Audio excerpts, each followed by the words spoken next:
pues nuestra plática se titula Tejiendo la red de la vida, el papel de la genética en el estudio de la diversidad biológica. Como ustedes saben y observan alrededor, pues podrán notar que hay múltiples formas de vida que nos rodean. De hecho, si me pasan la siguiente, por favor. Y bueno, estas formas de vida pueden ser tan diversas que van desde lo más sencillo como son las bacterias, pasando hasta los organismos, entre comillas, más complejos como serían los mamíferos y en este caso nosotros. Y como bien lo dijo el doctor Leonardo hace un momento, pues todos estos organismos comparten una historia de vida en común y dado que comparten esta historia de vida, también están compartiendo algo que es el material hereditario, el DNA. Entonces, si nosotros nos atrevemos a hacer esas comparaciones, nos podemos ir dando cuenta de cuáles son sus similitudes y cuáles son sus diferencias. Y es aquí entonces donde entra la genética. La genética no nada más tiene que ver con la parte de cómo se transmite esta información de una generación a otra sin que se vea alterada. Por el contrario, también considera cuando esta variación existe entre los organismos. La siguiente, por favor. Y por lo mismo, pues para conocer la diversidad que hay en el planeta, nos valemos del uso, gracias, de ciertas secuencias que son los marcadores genéticos. ¿Sí? Estas secuencias son pequeñas y nos ayudan a ver justamente en qué difiere un organismo de otro. Y no nada más a nivel de individuos, sino también puede ser un conjunto de individuos como poblaciones, o también cuando hablamos de un mismo tipo de individuo en todo el planeta como son las especies. Y bueno, el estudio de esta variación es justamente uno de los fundamentos de la diversidad biológica. Particularmente la parte de la genética tiene que ver con las bases moleculares en la diversidad genética, pero también hay otros niveles, como es la diversidad de especies y de ecosistemas. Y bueno, en resumen, estos marcadores genéticos lo que van a hacer es ayudarnos a ver cosas que para nosotros son invisibles, porque están al nivel del material genético. Pero una vez que nosotros podemos llegar a ese nivel y empezar a hacer las comparaciones, pues nosotros podemos conocer cómo se están formando las poblaciones, cómo estas van cambiando a lo largo del tiempo, es decir, si hay evolución, y también justamente cómo se da la interacción entre distintos grupos de individuos, la dinámica de poblaciones. La siguiente, por favor. Pero bueno, antes de que nosotros hablemos de todas esas cosas que para ustedes pueden ser complejas, pues vale la pena hacer un breve recordatorio de lo que es el material hereditario. ¿Sí? La siguiente, por favor. Ya lo puedo controlar. Gracias. Bueno, les queremos recordar que el material hereditario puede ser el DNA y el RNA, ¿sí? Es una molécula sumamente grande que tiene unidades que se están repitiendo. Por lo tanto, nosotros químicamente decimos que es un polímero. Y esas unidades que se están repitiendo una y otra vez son los monómeros. ¿Cómo están constituidos los monómeros? Siempre tienen tres componentes en común, que es una pentosa, es decir, un azúcar de 5 carbonos, una base nitrogenada y un grupo fosfato. Entonces aquí ustedes pueden ver cómo esos tres componentes se integran formando una estructura química que nosotros llamamos nucleótido. Que a propósito, si no tuviera el grupo fosfato, se llamaría nucleósido. Pero entonces, ¿cuál sería la diferencia cuando estamos hablando de material hereditario entre DNA y RNA? Bueno, si observamos estos componentes, hay ciertas partes muy particulares que nos ayudan a distinguirlos. Sería en el caso de la pentosa, el primer componente, donde tenemos justamente una estructura de 5 carbonos, y si ustedes son observadores, verán que tenemos la representación de esos 5 carbonos con un número alárico acompañado de un apóstrofe. Entonces, si me hacen caso y observan la posición 2', se darán cuenta que entre el DNA y el RNA hay una diferencia. El RNA tiene un grupo hidroxilo, mientras que el DNA carece de este mismo. Y recuerden algo, el nombre les dice todo. Si ustedes conocen cuál es el nombre completo de la molécula, en el caso del RNA es ácido ribonucleico y muy particularmente el DNA es ácido desoxirribonucleico, o sea, carece de oxígeno. ¿Ah? Pero también hay ciertas partes muy importantes en el componente. O sea, tenemos también las posiciones 1', 5' y 3'. Para hablar del resto del nucleótido, tenemos que considerar el 1' y el 5', dado que en el 1' se une al otro componente que son las bases nitrogenadas. Y en el caso del 5' tenemos la unión con el grupo fosfato. La tercera posición, que es el 3', también es bien importante, pero este nos va a permitir ir ensamblando nucleótido tras nucleótido para formar finalmente toda la molécula. Entonces, de aquí pasamos al segundo componente, que son las bases nitrogenadas. Supongo que ustedes ya las conocen, pero se distinguen por la presencia de anillos. Cuando tenemos dos anillos, se les llama purinas, y cuando es un anillo, se les llama piridinas. Algo que les decimos a sus compañeros de licenciatura para que nunca se les olvide es que nombres pequeños, moléculas grandes. Nombres largos, moléculas pequeñas, ¿sí? Y en el caso de las purinas tenemos de dos tipos, la adenina y la guanina. En el caso de las piridinas tenemos tres, la citosina, el uracilo y la timina. Y si son observadores, a pesar de que tienen esta parte en común que comparten, que son los anillos, dense cuenta que por afuera tienen grupos químicos que las hacen diferentes. Digo, en el caso de las purinas, ustedes pueden ver que en el carbono 6 tiene un grupo amino, pero si lo comparamos con la guanina, en la misma posición, ahí ya no tenemos el grupo amino, tenemos un grupo Z. En el caso de las pirimidinas, esto todavía es más marcado. Si ustedes observan el carbono 4, tenemos el grupo amino, pero no así en el uracilo ni la timina, que las dos comparten el grupo Z. Pero la diferencia entre el uracilo y la timina la pueden ver en el carbono 5, donde en la timina tenemos un grupo metilo, pero en el uracilo no. Y bueno, ¿cómo podemos hacer la diferencia entre los ácidos nucleicos, RNA y DNA? Pues el uracilo es específico del RNA, mientras que la timina es específico del DNA. Entonces, si ustedes se toparan con alguna secuencia y nada más por fijarse en las pirimidinas entre estas dos, se darían cuenta inmediatamente si se trata de RNA o DNA. Y finalmente, el tercer componente decíamos que es el grupo fosfato, el cual se va a unir justamente al carbono 5'. Entonces, con esto nosotros ya tendríamos el monómero de la molécula, que sería el nucleótido. Y para que la molécula vaya aumentando de tamaño, necesitamos hablar de la tercera posición, el 3', donde hay un grupo hidroxilo. Entonces, cuando llega un nucleótido ya integrado por los tres componentes, va a establecer o hacer una reacción entre el grupo hidroxilo del 3' con el grupo fosfato de un segundo nucleótido y se forma un enlace fosfodiéster. ¿Qué quiere decir esto? Que es un enlace donde se están compartiendo electrones y esto lo vuelve un enlace muy fuerte. Entonces, es así como se pueden ir integrando nucleótido tras nucleótidos y va aumentando el tamaño de la molécula hasta que tengamos ya la molécula como nosotros la vemos como polímero. Y también si son observadores, gracias a estas coordenadas que nos dan las moléculas, pues tiene una orientación. En un extremo tendríamos libre el grupo fosfato, que sería el extremo 5', y en el extremo contrario tendríamos un nucleótido que tiene su grupo hidroxilo libre en el 3'. Y es aquí donde llegaría un nuevo nucleótido y se estaría ensamblando el resto de la cadena. Por lo tanto, decimos que tiene una polaridad o una orientación. También, a propósito de esto, ¿me podrían decir alguien qué tipo de carga tiene la molécula del DNA observando el grupo fosfato?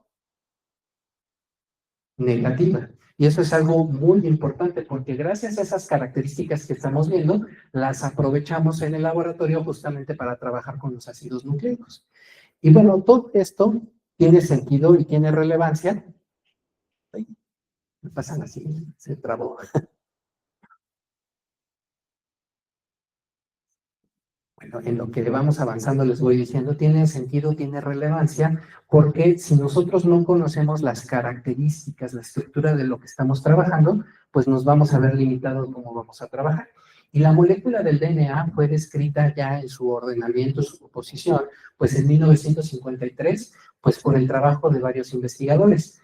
Se le da el reconocimiento a dos de ellos, que ustedes seguramente conocen bien, que es Watson y Crick. Sin embargo, es importante recalcar que ellos solamente tenían algunas piezas del rompecabezas, no las tenían todas.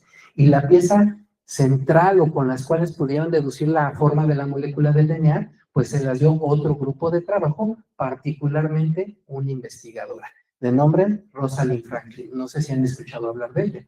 Y es muy importante para la biología y bueno, para estas cuestiones moleculares y de genética, porque gracias a su trabajo fue que se dieron cuenta Watson y Crick finalmente cómo tenía que estar acomodados los monómeros de este polímero tan grande que es el DNA.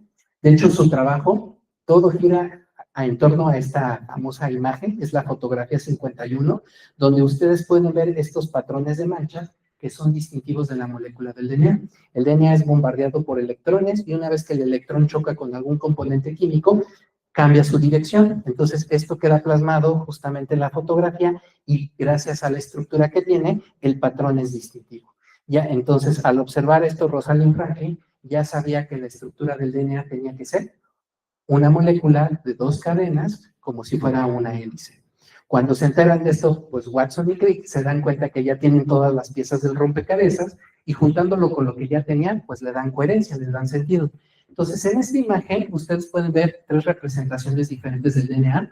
Una donde tenemos el espacio lleno de los elementos, otra que es una caricatura, que es a la que estamos acostumbrados, y finalmente la representación química, ¿no? De todos los elementos que hemos visto.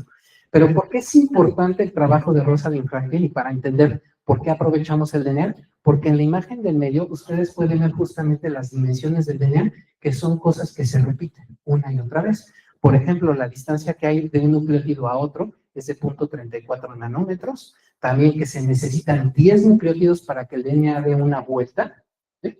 Y aunque ustedes no lo crean, también cosas como cuánto mide de extremo a extremo la cadena, por ejemplo, son 2 nanómetros, y la mitad, es decir, el radio, es 1 nanómetro. Y si ustedes dicen, bueno, ¿por qué es importante saber cuántas vueltas da el churro?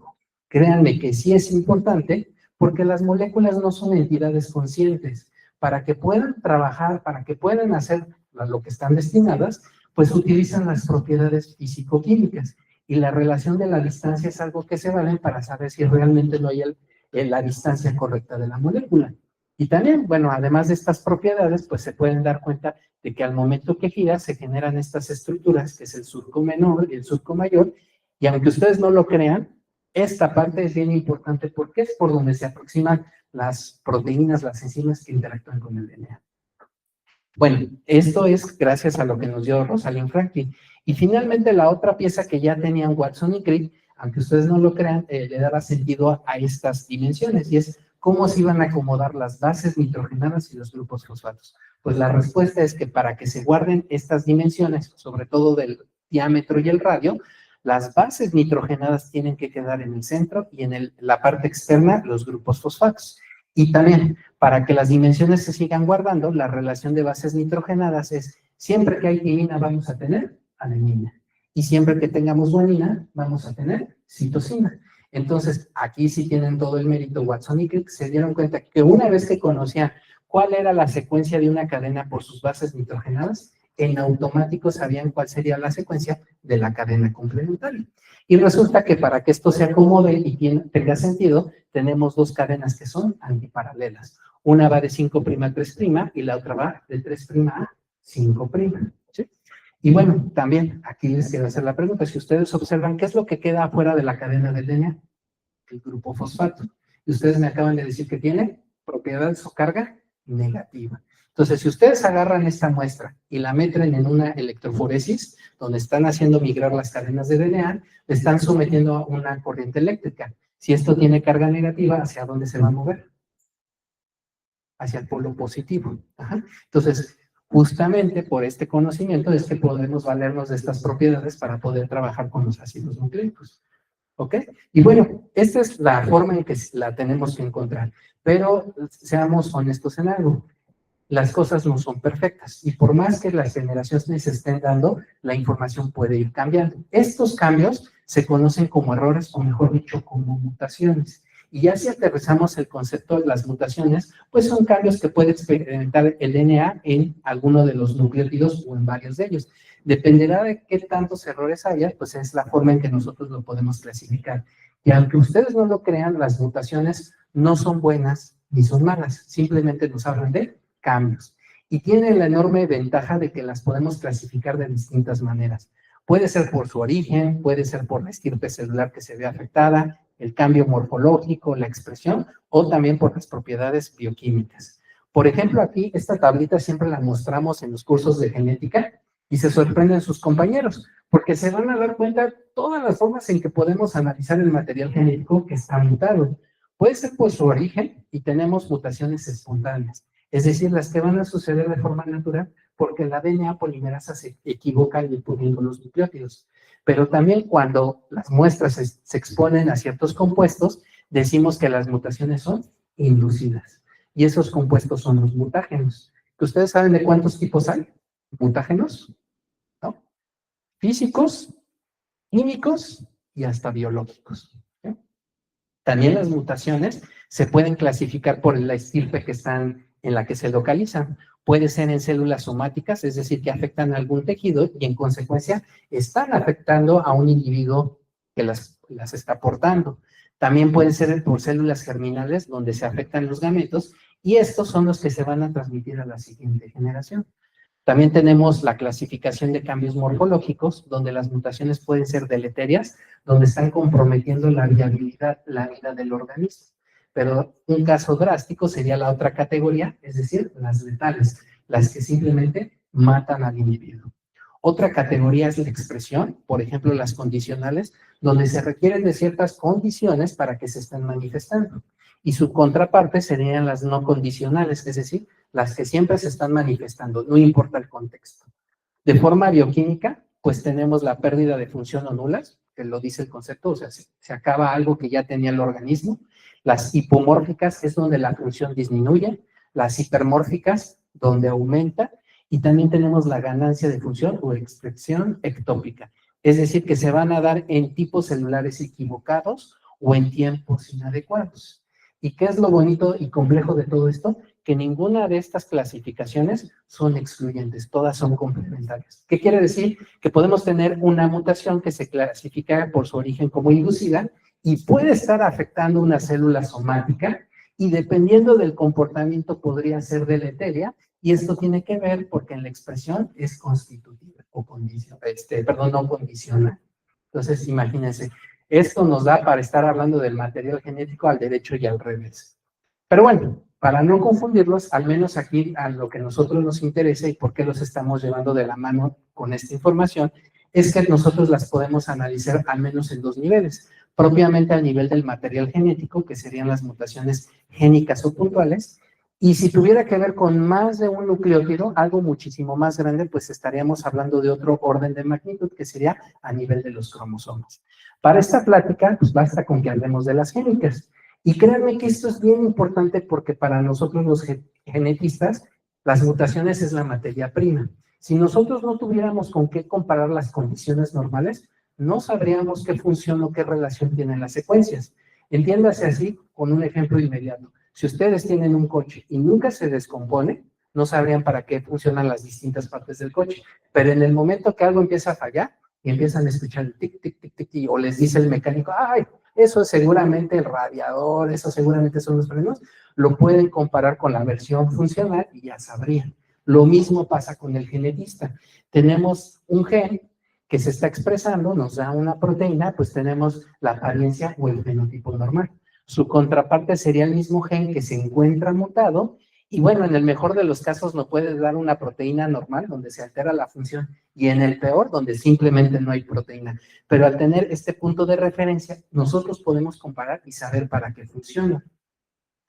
Y bueno, aquí existen muchas formas de clasificarlos, que pueden ser con los cambios de los nucleótidos, por eso es importante, la adición o pérdida de los nucleótidos y al nivel de las proteínas, cómo van cambiando la expresión. De hecho, aquí un ejemplo rápido sería si ustedes lo imaginan con una secuencia del oso, que dependiendo de los cambios nos podría dar exactamente la misma proteína, o si se está metiendo algo a la secuencia, en vez de que nos dé una proteína, tendríamos varios osos, o incluso el mensaje cambia drásticamente, se pierde la información y nos da otra cosa que no es un oso, una señal de auxilio.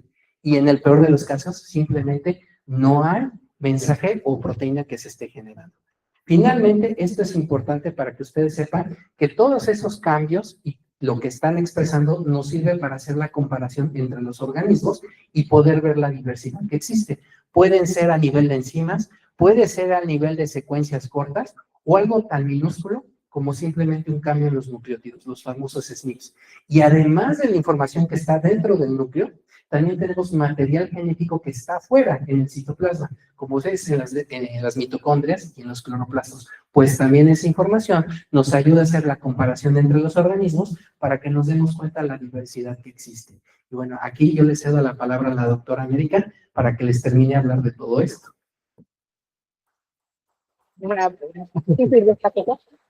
para avanzar es el de abajo y este es el listo. Muchas gracias, Marco. Quiero nada más comentarles que Marco fue estudiante de laboratorio haciendo desde su tesis, servicio social y una materia obligatoria que llamamos taller. Y es ahora integrante formal, con plata, de laboratorio. Entonces, ahora, Marco nos decía, bueno, puede haber errores, pero yo diría que no necesariamente los vería yo como un error. Las diferencias, la diversidad genética es una ventaja evolutiva. Si todos somos iguales y aquí llega un bichito para el cual somos sensibles, pues nos vamos a morir todos, pero si hay una pareja que no y está en edad reproductiva, son los que se salvan y nos dan origen a la siguiente generación. Entonces, hablando un poco de la variación pues son las diferencias que existen entre los organismos que pertenecen a una población, entre los organismos que pertenecen a una especie, entre los organismos que pertenecen a un género, etcétera. A muchos niveles podemos estudiar estas variaciones y a diferentes niveles, perdón. El nivel fenotípico, todos vemos que somos diferentes unos de otros.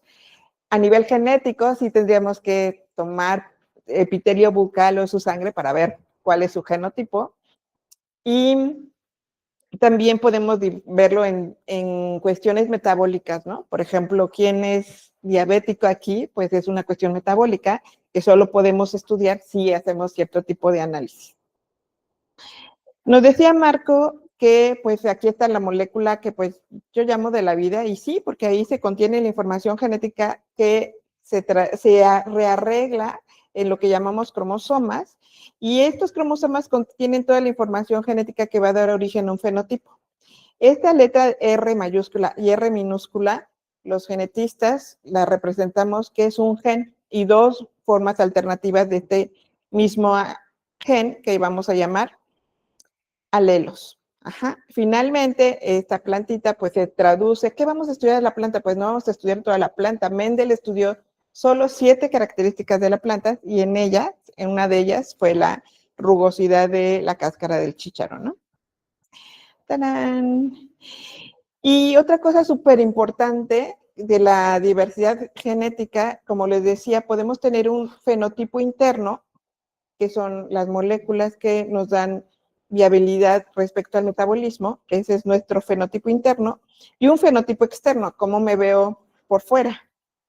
Y yo diría casi a simple vista, pero bueno, y el ambiente puede incidir, si nosotros comemos algo, va a incidir en los genes que se van a expresar en ese momento, ¿se dan cuenta? Entonces, eso le vamos a llamar epigenética, que no es el caso de esta clase, bueno, de esta conferencia, pero sí es muy importante que ustedes sepan que el ambiente puede incidir en su fenotipo interno y en su genotipo, la expresión. En genética, en la Facultad de Ciencias, estudiamos un tema completo que es regulación de la expresión génica. Como ahorita ciertos genes se pueden encender simplemente porque estén al lado de una persona que les gusta o estén al lado de una persona que no les gusta, etcétera, etcétera.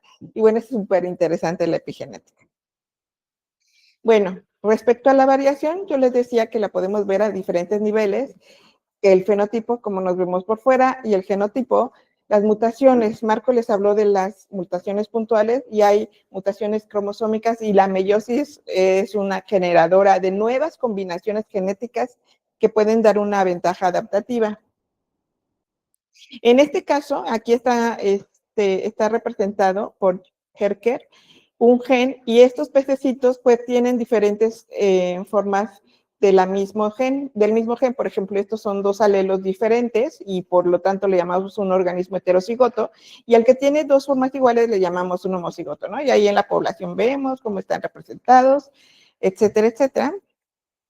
Y estas mutaciones puntuales pueden incluir no solo un par de bases, sino en este caso la forma del chícharo rugosa está dada por una inserción de 800 pares de bases que hace una enzima que corta un pedacito de DNA que se encontró, le gustó, se llama transposasa, es una enzima, fíjense, inserto en el genoma de una planta esta secuencia de 800 pares de nucleótidos que codifican para una enzima que no es funcional, es BI1, bueno, es una enzima, pero al no ser funcional no permite la ramificación del almidón. Entonces, cuando recién está creciendo la semilla del chícharo en la planta, está turgente, porque no puede acomodarse el almidón y darnos un arreglo de un fenotipo liso que llamamos. Cuando está almacenado y se seca, porque pues en el almacenaje se deshidratan las semillas, tenemos esta rugosidad.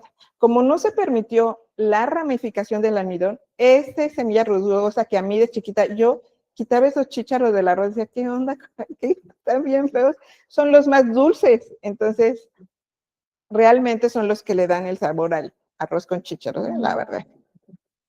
Pero bueno, fíjense cómo interactúa todo y van a llegar a la parte biogeográfica que, a ver, explíquenme las bases genéticas de la biogeografía. Bueno, esa es otra historia, pero nosotros sí las vemos muy someramente en el plan 1997 las veíamos, ya en el de 2025 no las vemos, pero bueno, aquí tenemos este castorcito hijo del maíz, no es cierto, este castorcito que prefiere un tipo de álamo, prefiere el que es bajo en taninos, ¿no? Entonces lo corta y hace sus represas para, bueno, pues es la biología de su propia especie y es al que no tiene tantos, al que tiene más taninos lo deja libre. Esto permite que estas plantas se reproduzcan y a su vez, así como una cascada de regulación génica, aquí es una cascada de beneficio para muchos organismos que se están viendo favorecidos por la presencia de este tipo de planta. Entonces, imagínense si esto lo hace una colonia de castores, ¿qué hacemos nosotros cuando hacemos una presa en la cual modificamos todo el ambiente de una enorme comunidad de animales, ¿no? Y, por ejemplo, aquí todos ven claramente cuántas especies hay, porque pues la diversidad genética no es tanta. Aquí se ve todas las especies. ¿Alguien me puede decir cuántas especies ve así, nada más? ¿24? ¿Alguien que levante la mano? ¿No? ¿No? Entonces, democráticamente, a ver, su compañero, ¿no sabe? ¿Cuántas especies ves en esa imagen? ¿Eh? Y un número. Todas las respuestas son válidas. 20. Y allá 24. Pues fíjense que esta especie de Esharmonia axidiris, bueno, Catarina para nosotros los mexicanos, y es la misma especie. Es la misma especie. La diversidad morfológica que vemos en esta especie y que publicó Ayala en un famosísimo fascículo de American Scientific de 1979, donde todo el volumen se dedicó a la evolución. Bueno, nosotros, los genetistas, pues queremos estudiar esa diversidad genética, pero a nivel de genes. Y entonces, pues mapeamos los genes de las poblaciones y nos damos cuenta que cuando hay pérdida de diversidad genética, se empiezan a diferenciar las poblaciones y entre menos diversidad genética, mayor probabilidad de extinción de esa población, tal cual. Y los humanos, claro, queremos seleccionar, ¿no? Yo quiero el pececito de color dorado y que esté gordito, etcétera, etcétera. Y entonces, aún en este pececito dorado, que creo que se llama pez japonés, vemos cómo fue seleccionada genéticamente su genoma de tal forma que tenemos estas variedades de pez japonés. Sin embargo, se conservan variedades que no queremos y afortunadamente se conservan porque si llega una plaga y mata a todos los peces japoneses dorados que tienen el mismo genotipo, pues nos quedamos sin esa cepa de peces japoneses. Siempre hay cambios, afortunadamente, y siempre hay novedades evolutivas que pueden hacer que la especie perdure. Cuando estamos hablando de variación, puede ser entre individuos, variedades, subespecies, que el otro día me dijo un ornitólogo que ya no existen para las aves, pero bueno, y las especies, ¿no? Estos son ratones que ven, estas sí son especies diferentes de Peromyscus, y lo que en 1967 Patton describió es cómo había diferentes genotipos de la misma especie, creo que es Peronotus, y vean todas estas variedades, ¿no? En 1967, en México, está buenísimo ese ratoncito, y decían que aunque tenían diferentes, que había habido fusiones céntricas, inversiones, etcétera, eran la misma especie, pero 2023 dicen que no son la misma especie. El mismo patrón, será el mismo patrón, se llama igual, pero lo quiero investigar porque imagínate, 50 años después me doy cuenta, él siempre postuló que eran distintas, pero no pudo probarlo, hasta que hoy por hoy los caracteres moleculares, en los que confiamos muchísimo, pues le dieron la razón, ¿no? Son subespecies. Y nosotros los humanos, nosotros dijimos, cuando conozcamos el genoma completo, la secuencia completa de letras que codifican a adenina, timina, guanina, citosina, adenina, etcétera, vamos a saber qué nos hace ser humanos. Y dijimos, que calculábamos 100,000 genes en los 90, dijimos, no, pues, ¿por qué no? Si somos la especie superior, ¿no? La que está destruyendo el planeta, pues, yo creo que es. Y encontramos que aproximadamente tenemos 21,000 genes, porque una secuencia de DNA no necesariamente codifica o para un DNA, para un RNA o para una proteína, que son lo que nos interesa para la expresión génica. Por ejemplo, nosotros tenemos, y esto es muy usado en genética forense, las diferentes variantes, que aquí de todas estas letritas, que son la secuencia de un gen, solo cambian 2 pares de bases, pero si nosotros vemos las características de un individuo que lo hacen distintivamente diferente de otro, recaen en solo el 0.1% de su genoma. Es decir, que nosotros somos 99.9% idénticos. Ana y yo somos, o sea, podemos hacer hermanas, ¿no? 99.9% idénticos. ¿Qué cosa? Tenemos una diferencia cada 1000 nucleótidos. Y pues uno dice, pues eso no es nada. Pero en total somos 3 millones. Eso suma una diferencia de 3 millones. Entonces ya por eso en genética forense sí se puede decir, ese es el papá. Ese es el autor del delito, porque hay marcadores específicos, individuales, que conllevan a identificación de personas. Y bueno, aquí estas personas pues sí se ven muy diferentes, al menos en el tono de la piel. Bueno, otra forma en la que ganamos diversidad genética es a través de la hibridación. Antes pensábamos que éramos todos puros e impolutos, pero no. Tenemos genes de otras especies. Tenemos genes neandertales. Entre el 1 y 4% de nuestro DNA tiene genes neandertales. Y hay una historia súper bonita y complicada que hacen los antropólogos porque hoy por hoy, o sea, 2025, creemos, hay evidencias de que los neandertales eran más inteligentes que Homo sapiens, pero Homo sapiens era más fuerte. Hay que seguir estudiando esa línea y ver qué pasa, ¿no? También había otra especie, los denisovanos, y de los denisovanos tenemos entre el 3 y el 6% de genes de esta otra especie, ¿no? Entonces, ¿qué nos hace humanos? Pues todavía es algo que nos estamos cuestionando. Y finalmente, pues hay unos enfoques recientes en los cuales, como nos encanta estudiar el genoma completo, pues queremos saber qué pasa en el genoma. Pero primero hay que obtener el genoma, lo que llamamos ensamblar es cómo van, porque bueno, tienes miles de 21,000 bases, y luego cómo va esa secuencia a lo largo de cada uno de los 23 pares de cromosomas que tenemos. Después de eso, podemos hacer genética de poblaciones con esa información, podemos ver que realmente, híjole, me interesa el gen, pero realmente lo que me interesa saber es qué se está traduciendo en proteínas, qué se transcribe. La epigenética, lo que les decía, la interacción con el ambiente. El ambiente, a ver qué nos hace que se expresen unos genes, otros no. Eso funcionalmente, ¿a qué conlleva? Y finalmente, todos los bichitos, ¿saben que los bichos de su cuerpo pesan más que sus propias células somáticas? O sea, ustedes dicen, yo peso 50 kilos. Pues no, O sea, de esos 50 kilos, probablemente 30 pesen los bichos que traen encima, que nos hacen vivir. Y no sé por qué están estas diapositivas, y ya me faltan 5 minutos, pero no, lo único que quería decirles ya al final fue que todo esto. Bueno, hay dos cosas que quería decirles. Una, que es la transferencia horizontal de genes. Las bacterias son súper promiscuas y súper buena onda, porque yo, si esta fuera otro ser humano, otra bacteria, esta bacteria y yo podríamos transferirnos información genética.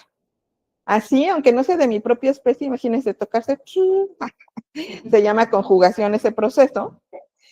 Y también, pues hay bacterias que se mueren y dejan su material genético ahí botado, y yo digo, oye, yo ese DNA como que me gusta porque tiene resistencia a penicilina, y sácatelas que me lo zambuto. Y luego, bueno, aquí tiene su propio DNA chiquitín, aquí que son plásmidos, que se replica autónomamente del resto del DNA. Y finalmente hay virus, ¿no? Que transfieren material genético de una bacteria a otra. Pues en los humanos la transferencia entre especies ha sido por apareamiento. Pues es más, pues no sé si es más placentero, pero es lo que se ha dado. Bueno, aquí están los cromosomas. Este es un cromosoma X y uno Y, y en la especie humana se tiende a desaparecer el cromosoma X. Qué feo, ¿no? No sé si es feo o no, pero las mujeres tenemos una ventaja adaptativa porque tenemos doble cantidad de información para el cromosoma X, y eso se vio con el COVID. Nosotros dijimos, es que sí podemos ser heterocigotas para enzimas que se necesitan para defendernos contra agentes externos, y los varones no, porque solo tienen un cromosoma X. Entonces, lo que porta ese cromosoma X ya. Pero también tienen sus ventajas, ¿no? O sea, la verdad tienen genes bien chidos que ellos no sufren menopausia, o sea, van poquito disminuyendo los niveles de hormonas. En cambio, las mujeres de golpe llega la menstruación y así se van, ¿no? Es una desventaja adaptativa. Y no, le digo que aquí está, esto está buenísimo. Bueno, ya. Algo que nada más, porque me encanta, es que es la genética de audiencia genetista. De los pececitos que les dije, el pez payaso, ¿vieron la película de Nemo? A ver, ¿quién levanta la mano? ¿Quién lo vio? ¿Nadie vio Nemo? Ya decía yo. Bueno, es una falacia. Se muere la mamá, y lo que debía haber ocurrido es que el papá del Nemo se convirtiera en hembra.